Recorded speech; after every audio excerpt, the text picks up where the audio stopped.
If you're a young man or a boy, you are simultaneously being told that you need to man up, but also masculinity is toxic, but also we need masculinity, but also masculinity doesn't really exist, but also gender is a social construct, but also women are strong and independent and don't need no man, but also women are not strong and independent and need a man. Yeah.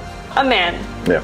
Competing in a female league, team, whatever, and then winning it. The thing, because let's be honest. Being celebrated for. Yes, exactly.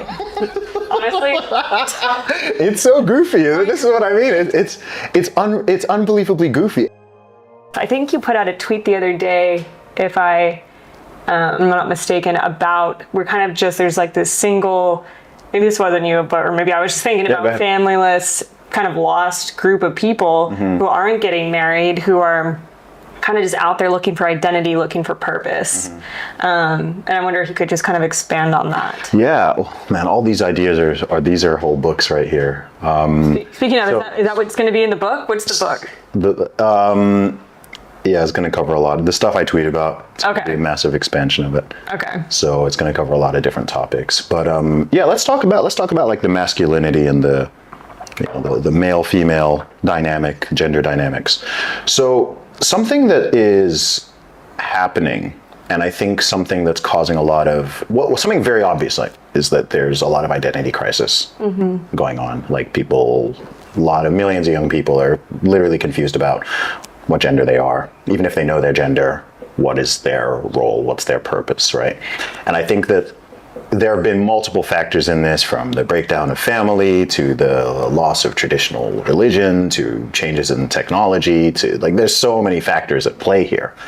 But I think that a big issue that's happened with younger people, let's say mid to younger millennials and Gen Z and below that, is boys and girls and young men and women are being bombarded, not just with a lot of information, but a lot of very mixed messaging, right? So if you're a young man or a boy, you are simultaneously being told that you need to man up, but also masculinity is toxic, but also we need masculinity, but also masculinity doesn't really exist, but also gender is a social construct, but also women are strong and independent and don't need no man, but also women are not strong and independent and need a man. Yeah. And all before, if you were a man or you were a woman, so people can say before, if you were a man. Right, like in the past. Look, before you had genders. Look, in the past, if you were a male or a female growing up in society, for most of human history, and still in most of the world, there's not much confusion or question about what your role in society is, right? For thousands of years of human history, okay, you're a boy, you're going to grow up to be a man, your role is to be a protector, be a provider, be a patriarch, be the priest of your family, and you're a warrior. Your role is here, right? So whether this can manifest in a lot of different ways, you might literally be a warrior who's going out into battle, or you might be a doctor who's this. You might be a farmer or constructor, whatever it is, right? If you're a woman, your primary role is in the home, right? Your number one role is raising children, that next generation, the social aspect, even handling a lot of the finances and the resources and things like that, the social dimension, that's your role, right? So, and I'm not saying that this is perfect, right? No. But this is how it was. That's what it was. That's what it was, right? So you weren't having, in the 1800s and even 19, there weren't boys growing up like, oh, what's my purpose as a man, right? And also, based on these simple dynamics, what you would do to even attract the partner of the other sex was obvious, right? Yeah. So, okay, I need to I need to get a good job. I need to be mentally and physically strong. I need to do these things, and I will attract. I will attract a woman, right? And a woman is looking for those things, and a man is looking for a woman who's going to be a good wife and good mother to his future children and has these feminine qualities. Very clear, very simple. Everyone couples up. Monogamous relationships. Boom. Simple. Clean. It works. Now, that still exists. All those dynamics, that biology still exists. Men are still attracted to the exact same things we've been attracted to since forever. Yeah. Women are primarily still attracted to the same things they've been attracted to forever. Yep. However, due to all these political and social and technological and cultural changes, the messaging and the options have been so expanded that it's causing problems, right? Because women don't need men on an individual level. On a societal level, women absolutely need men, but on an individual. And I would even argue that women still need men on an individual level too. But that's just my personal beliefs in that, because I could draw a lot of different examples as to situations that happen to women on individual levels that maybe would not have happened at all, or would not have happened to the severity or whatever if a man was in the home, or if a man was around her children as a protector, provider, provisioner. Like, there's a lot of things that happen in society in terms of crime, in terms of assault, in terms of different things that happen to, with PDF files, if you know what I mean. And we just act, and when we see it as a one-off accident on the news or on some crime show, we're just like, oh, that single mom was living at home with her 2 kids, and somebody broke in and something happened to them, and it's just unfortunate. What can you do, right? Well, back then, to Zuby's point, in the 1800s, a woman would have done everything in her power to make sure she wasn't alone in a house in the middle of the night with just her and her 2 kids. Even if something had happened to their biological father, let's say he died in war, let's say he died on the job, she would still be out looking for a new husband with her children. And the reason for that is obviously, you could say for loneliness or relationship aspect of it and love, sure. But back then, women also understood a lot more the practicality of life. And people might say, well, that's different because back then times were more brutal. People lived in more rural areas. So something could happen to you in the middle of the night. No one would know. We didn't have cell phones. And I would argue that it's safer now than it was back then in a situation like that. But not 100%.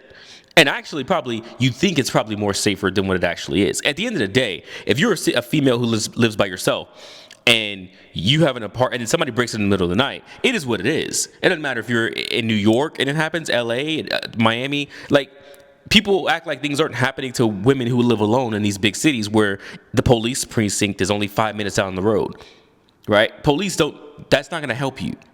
So I would argue that there's a lot of things, a lot of ways that women still need men on an individual basis as well. Level, like, you don't need a man to survive.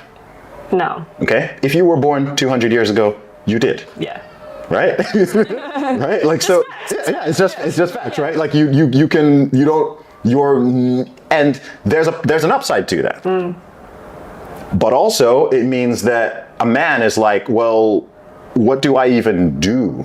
Yeah. Like, before, my dad or my granddad, he just needed to, like, have a shower every day, like, brush his teeth, be somewhat clean, have a decent job and an income, and he could pretty much be guaranteed a decent wife. Yeah. The good old right? days. And his grandma probably, she just needed to do, like, a few simple things, and she's almost guaranteed a good husband who's going to look after her, and, they'll raise the kids together. And now it's like, oh boy, like, what do we do? So I think both men and women are having this, especially younger ones, are having this kind of confusion about, like, well, like, what's my role? What do I do? Like, are we still supposed to be the providers? Like, women still are attracted to that and still say they want that, right? Mm-hmm. If you ask a young woman what quality she wants in men, a lot of them will talk about, ambition. A lot will say, oh, I'd like a man who even earns X amount of money, whatever. But then at the same time, 2 seconds later, they'll be saying, I earn my own money, I'm strong, I'm independent, I don't actually need a man, da da da. And so it's, like I said, it's just mixed messaging all the time. Yeah. And I know as a man, you're constantly getting hit with, men need to man up, where have all the good men gone? What happened to chivalry? This and this and this. And then 2 seconds later, it's like toxic masculinity and like this and this. And it's just like, what's going on? And then with women, they're being pushed, a lot of overt or covert feminism. Yeah. Right? You're not just equal to a man, but like almost the same as a man. And you should compete directly with men. And there's a gender pay gap, and we need to fight the patriarchy, and we need to do this. Like it's all trying to like shove women into the man box. Yeah. Right? Men are being told you need to be more in touch with your masculine side, but you also need to be more in touch with your feminine side. And women too, like you need to do this and you need to. And I just think that millions and millions of people, whether or not that they're able to articulate it in this way, they're growing up in that society and in that culture. It's in the media, it's in the movies, it's in the music, it's in everything.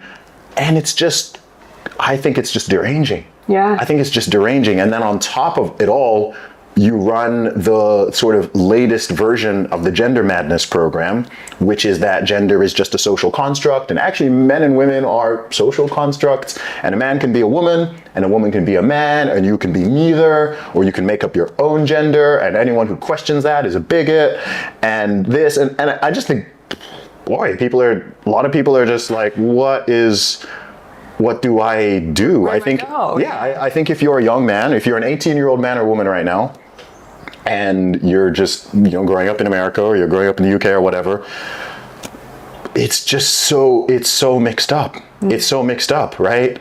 Just on one, again, and then even... And honestly, it's demonic if we're trying to be flat out honest about it, because God says, I'm not the author of confusion.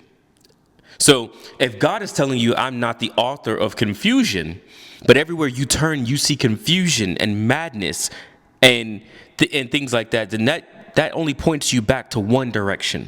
Okay. It's like, it's amazing because it's on every level, right? It's like, even with both men and women, right?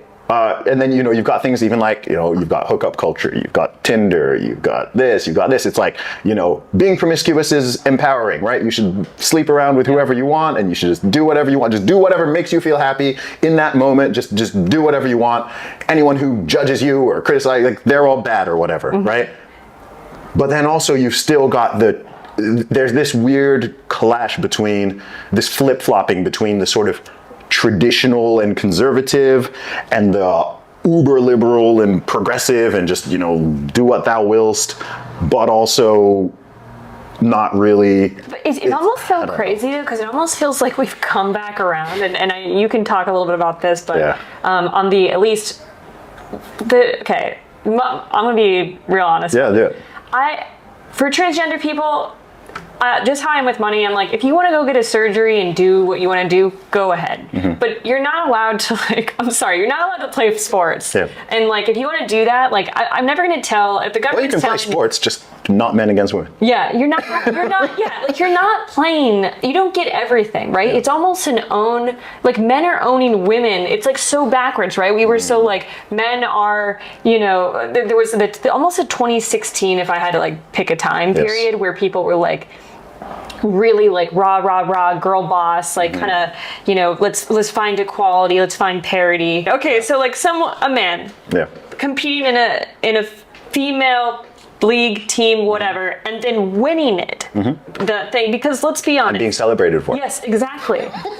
Honestly, it's so goofy. This is what I mean. It's unbelievably goofy, and it's incredibly misogynistic. That's what I'm saying. It's misogynistic. It's so misogynistic. I get it, but like why they don't. There's a lot they don't see, and I'm not even trying to be super partisan here. Back around, like men are now owning women in women's sports. Yes, it's been decided implicitly by our societies that men who feel like women or who want to cosplay as women that their feelings take priority over the feelings and needs of actual women. And in the process, you are completely undermining all of the actual gender equality of opportunity and fairness that you had fought for all these decades to achieve.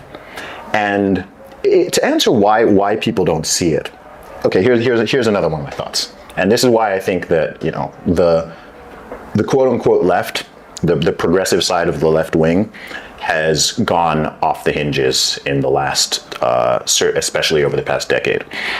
I think it's because the more equal a society is in terms of laws and general fairness and social tolerance and all that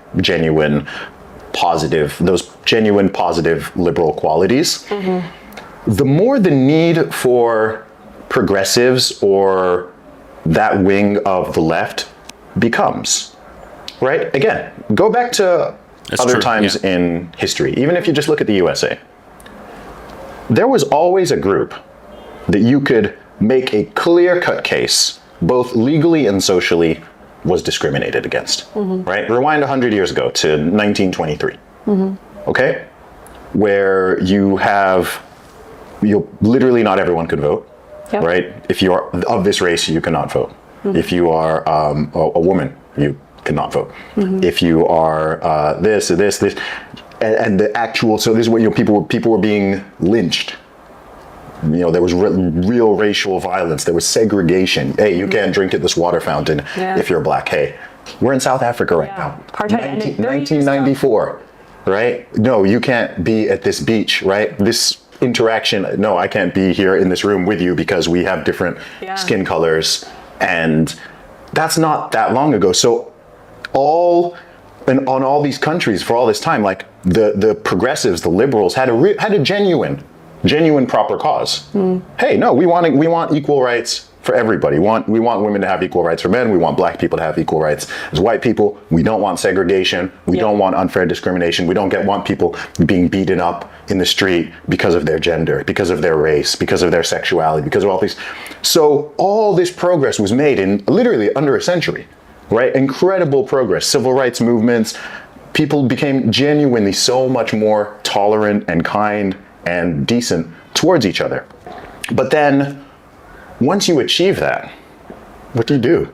Right. So you still have all these people, millions of people who they're activist minded, they want to fight for change, they're looking for the oppressed class that they can lift up, they're looking for this end.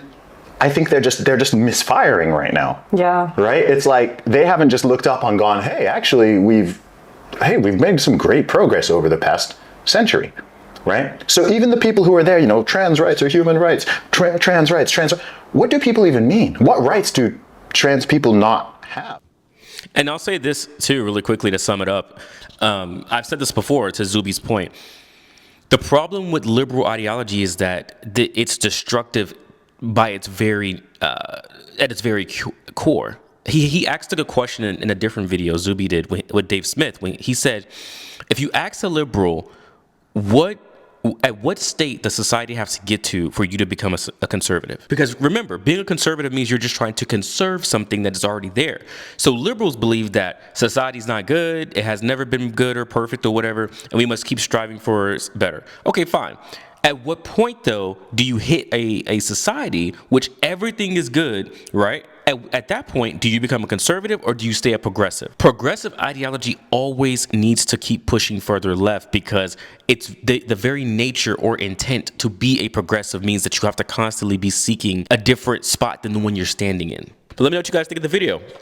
Anything that was said in here that you like or not? Do you think modern relationships are plagued or an issue because of the things mentioned in here? Or do you think there's other issues that wasn't mentioned in this video that is plaguing modern relationships? Let me know down below. Please like and subscribe. And until next time, God bless. Peace.